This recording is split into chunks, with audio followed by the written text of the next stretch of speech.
Hello, ladies and gentlemen. This is Christelle Martinette, and I'm here with the reading for the second half of June, from the 15th to the 30th. Now, why am I here? We all know that in the second half of the month, on the 20th, there's the solstice, winter and summer solstice, depending on which hemisphere you are in. And on the 21st, there is the solar eclipse, new moon, solar eclipse. Now, because of this very powerful energy, I think it would be really important if we talk about the solstice a little bit so you can get into the ritualistic state of mind. So what is this solstice? It's the time in every summer or winter, depending on where you are, when the sun reaches its highest peak in our sky, and each winter when it reaches its lowest point. So these events are the solstices, and they correspond with each of our own rhythms. And this is really important, helping us to understand what and where to focus on in this changing cycle of life. They're powerful points, as I mentioned, in the celebration of light. And it's a moment when you should honor your path and consciously expand. Let's talk a bit about the power of the sun. It's no surprise that the sun is one of the most powerful planets, natural forces. I don't want to call it a planet. It has had so much importance in human history. So the history of humans honoring and worshiping and revering the sun spans all different kinds of cultures, times, and dimensions. Now, there are symbols of the sun, like the compass with a center point and a circle, a dot in between, that are highly spiritual, have highly spiritual significance for us. And at the basis of this entire ritualistic period is the idea of change, the idea of cycles, the idea of changing season, much like this cycles of sowing and harvesting. They've always been key points in the human life cycle. So the continuing changing of the seasons also represents certain specific stages in your inner journey. I would say the soul journey. Every year, on and around the solstice, a beautiful energetic spike and an opening to a higher realm of spirit is created. So this is why I'm spending a few minutes talking about this. This is due to the Earth's alignment with the great central sun and the galactic center. Now, just as the cycles of the sun, there are peaks and lows in your spiritual journey, in our spiritual journey. There are times to move forward, times to share, times to go inward, times to reflect, and times to extend yourself, times to step back, and even the dark nights of the soul that many of us know very well. We are human after all. Now, in this way, the solstice is a natural way to reconnect with life's divine plan and to feel a deep connection to all of life and the natural world. So it's important to reflect on our journey, on your journey, because it's a way to celebrate the solstice. You honor and you celebrate your unique journey, our unique journey, and the cycles within walking a spiritual path and living a human life as well. These rituals, these solstice rituals, include everything from simple gatherings, bonfires, community celebrations, dance, ceremonies, and the telling of stories. The storytelling has always spanned the ages, and each of these rituals can remind you just how connected you are with all life. Now, in history, by participating in rituals, people felt understood, and simultaneous, at the same time, they felt more intimate with nature. And though humanity has largely lost today connection to these ceremonies and understandings, it's not too late. Okay, it's not too late to tap into the power of the sun and its influence, its powerful influence over our lives. Now, there are 7 cycles, rituals that I would like to suggest. 7 solstice rituals that celebrate the changing cycles. You celebrate your light and honor the energy of the solstice with these simple solstice rituals to bring and attract joy and love and light into your life. The first is rising and shine. You rise and shine with the light. So right when you wake up on the day of the solstice, and I'm speaking to you at least a week before, just about a week before even putting your feet on the floor, allow yourself to generate and be filled with a sense of light and joy. Tune into all that you have to be grateful for, while you visualize light energy filling you and all around you.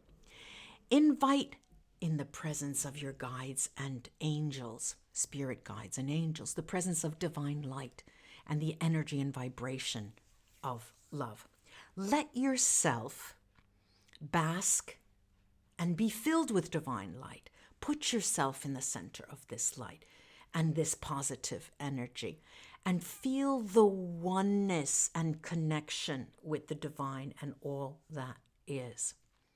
When you're ready, begin to imagine the positive energy of the light is now rippling out around you to the entire universe. That's the first. The second one is a candlelight meditation. You find a quiet place and space indoors, and you light a candle and begin to focus inward. As you consciously relax and you breathe, gaze gently into the candle. Enjoy simply being there, breathing, and reflecting on the qualities of the light that you see in that candle.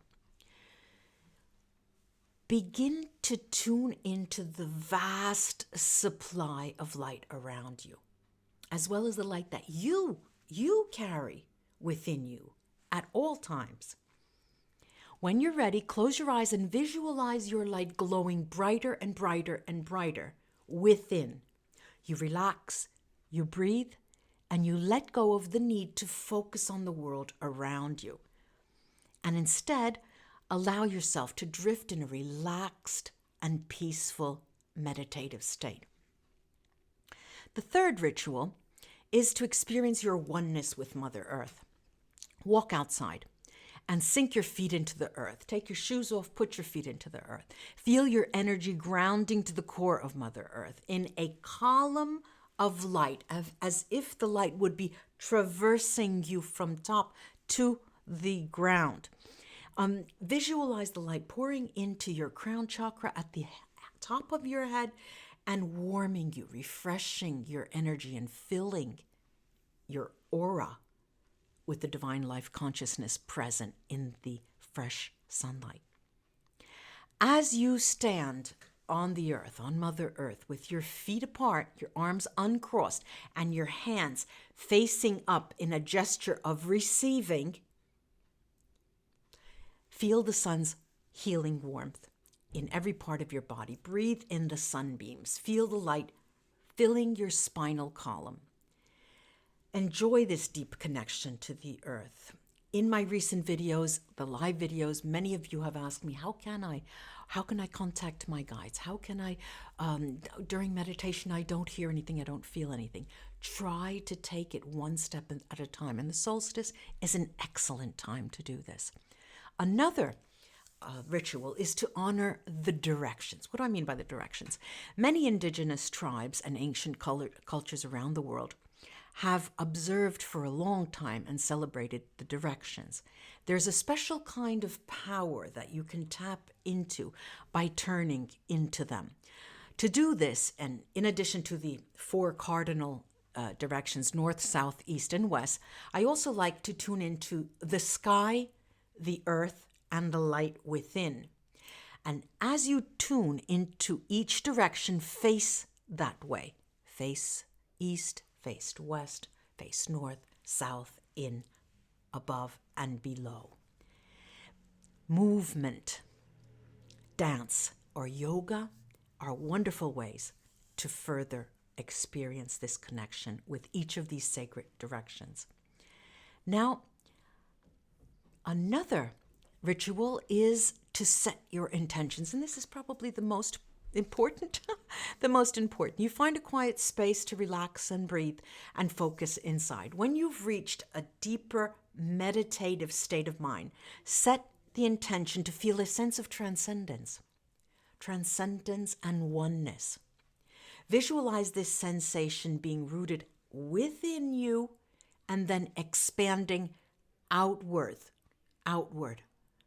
to impact all other areas of your life. Next, begin to think about specific areas you would like to expand upon in your daily life. Perhaps your relationships, expressing joy, experiencing perhaps greater love, greater abundance, manifesting a new opportunity, a promotion at work, or whatever is important for you during the next 6 months. If you are doing this ritual during the winter solstice, those of you down under, in that southern hemisphere, think about those things that you would like to remove from your life, focusing more on what you want to release so you can then begin to move forward. Okay. Give thanks for the opportunity to focus on this work. That's how we should always end our rituals. Now, another one is what I call the fire ceremony. Solstice. I knew I was going to get my tongue tied. Solstice fire ceremony. Either summer or winter, fire is always a wonderful way to honor and celebrate the light as humanity has always done during the centuries. Honoring the solstice with fire is simple. You light a candle or make a small fire outdoors and let yourself reflect on the beauty and qualities of the light. And on a piece of paper, you write down things you have accomplished, things you have finished, things you have done, things you've accomplished during the last 6 months. And this is just to take a minute and then read what you've written and read it out loud before burning the paper in celebration and gratitude. Letting go of any attachment to the past and paving the way for new opportunities, manifestations, and accomplishments in the future is what this ritual usually does. And the last one I would like to mention is to create a solstice altar. Probably I should have said this in the beginning, but maybe at the end of all that we've done, it still will make sense to you. A solstice is the perfect opportunity to spend some time with your personal altar. Many of you may not even know what that is. I used to have an altar when I was such a child. My sisters used to think I was crazy. They thought I would become an ecclesiastic a priest or a nun or some high priestess, and they would make fun of me all the time. Whether you make this altar inside through meditation, where you see that earth sanctuary place, that meditation, or outside of you on the form of an actual physical altar. I use my window as my altar. It doesn't matter. It could be inside or outside if you have the space, but creating a physical altar, a place actually that you can see, is a fun way to create a physical representation of your inner connection to the light and the divine, and to represent the energies you're inspired to connect with, to build, to manifest in your life. So in order to create a solstice altar, first, find some sort of table or shelf. Like I said, I use my window. It's right under light. So every time I put my crystals there, any full moon, every moon cycle, they're always in the light of the moon. And somewhere the light can shine in to that altar, because the solstice is all about light. Now, whenever you choose to create your altar, choose colors of fabric, objects, candles that remind you of the sun, of light, citrine, for example. And it reminds you of your spirituality and of the connection that you have with the divine, the sun, and the natural world. And more importantly, with you yourself. Remember that the solstice is a time of celebration and connection. Let that altar you create remind you of all of this that is personal to you. Now, I'd like to end with that on the solstice, but before we go on, I'd like to explain how I'll be doing the readings before I go into it. I'll be using a tarot deck, which is called Intuiti. It's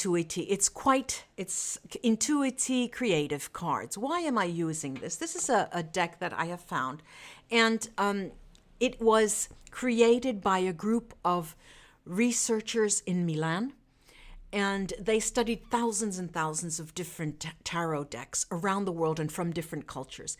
And they created a deck with major arcana and minor arcanas that are completely different from the universal tarot, the Rider-Waite. It's completely different. Similar in many meanings, I have to say. So there are 22 majors, and there are the rest minor. And there are the numbers from 1 to 10, plus the page, queen, knight, and king and knight. And they change around the order of the court cards. Instead of having the king in the end, is the knight in the end, because they give a certain specific importance to the knight.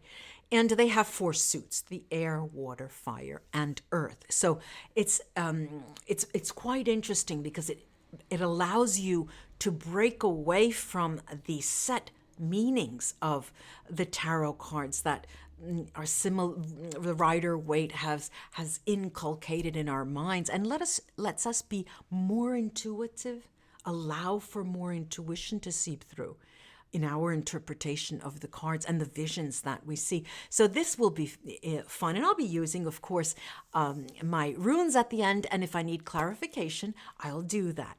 So on to the readings. Namaste.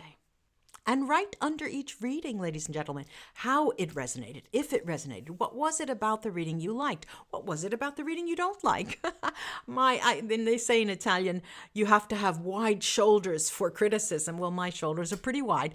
I'll take it. Have fun, ladies and gentlemen. I'll be back, and on to the readings. Hello, ladies and gentlemen, Sagittarian friends. This is Christelle, and I'm here to have to give you this reading for you from the 15th to the 30th of June. Spirit, tell me what's in store for Sagittarius from the 15th to the 30th of June. What's in store for Sagittarius from the 15th to the 30th of June? What's in store for Sagittarius? Tell me the energies that surround Sagittarians in this period from the 15th to the 30th of June. Spirit, show me what's in store for the energy surrounding Sagittarians in this period.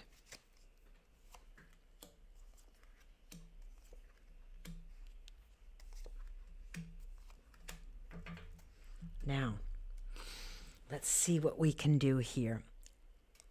This is a fire sign, and it is a page. It's this pattern. The pattern is what is in store for you up ahead. It's not three-dimensional, is it? It is a chessboard where you create something and where the pieces are allowed to fall. So it's a matrix. This is just to show you that there is something coming in. You are the person who wills what is to be put there. Now here I have a earth sign, the 7 of earth, and the 7 of earth is a number that alters an equilibrium. It does alter the equilibrium of the 6th, and so this is a very strong energy that works toward restoring order. Now, what is a focus here? There's the focus card of the 17th major arcana, which is a brightening drop. The brightening drop. It's hope, beauty, and nakedness. Like a star, it shines in the sky and protects us from up on high. Even if it's dark all around, we also we can stop being afraid because it sparkles and it's comforting. So we don't need to feel alone anymore. As Sagittarian, we don't need to feel alone anymore. And it seems as if a thread is tied to us, to the universe. And it recalls the concept of the kindred spirit at the of the perfect encounter, of the ethereal situation. It reminds us of the existence of an ideal road, of an ideal way that we can glimpse in order that we can free ourselves from any kind of masks, any prejudices, any social schemes that we may have. And we remain disarmed in front of ourselves. We are actually naked. It's the naked Venus who wipes out all other falsehoods. It's the real and authentic interior beauty, my God, Sagittarius, without clothes and without shame. We can fully understand what is our place in the world. God, this is beautiful, Sagittarius. We have here the 8th major arcana, and this is the fall. This is the fall. It's Icarus. Icarus is the god of flight. Icarus rises to the sky on his wings of feathers and wax, and he flies towards the warm sun, which melts his harness and makes him fall to the ground. There is a rule of cause and effect according to which everything that gets what it deserves, a karmic rule, and everything that goes up sooner or later comes down. What increases must decrease, and so on. So here we see that what lives then is destined to die. There are always some form of columns and rings that we have to pass through. There are hoops we have to go through, and there's a logic that draws us a line between what comes first and then what comes afterwards. So this is the fall after a rise. And so this is signaling the beginning of a change. And now here we have the earth sign. There is an earth sign. This is the king. This is the phallic king. This is the dominating masculine structure of an energy that's moving both horizontally and vertically upwards. This is pure movement. This is pure, how can I put it? It is action. It is action on your part. Look, it's a very extremely powerful spread here, Sagittarius. Let me take the runes to take a more clear understanding here and drawing together, crowning the reading here. All right, so let me turn them all upward here first. All right, now I have here the only rune that is Merkstave is Awats. Awats talks about movements, shifts, and changing homes, changing your house. This is not going to occur. It will be more gradual. You will be searching for them. You'll be looking at new homes perhaps because the idea is to change in that way. Then we have right in the middle, we have Isa, which is, again, this is a rune that talks about a hold. There's a stasis. There's a cooling down. Sometimes it relates to relationships, but I'm not seeing that, Sagittarius, for you, because there are other runes that talk differently, that speak differently. Here I have Hagalas. Now, Hagalas, this talks about limitations and delays and blah, blah, blah, blah, blah. Every time I see Hagal, I say, oh, mamma mia, because it slows us down. But it's just telling you, Sagittarius, that the time is not ripe yet for moving, for changing residences. Now, we have here a number of extremely powerful runes, and let me take them one at a time.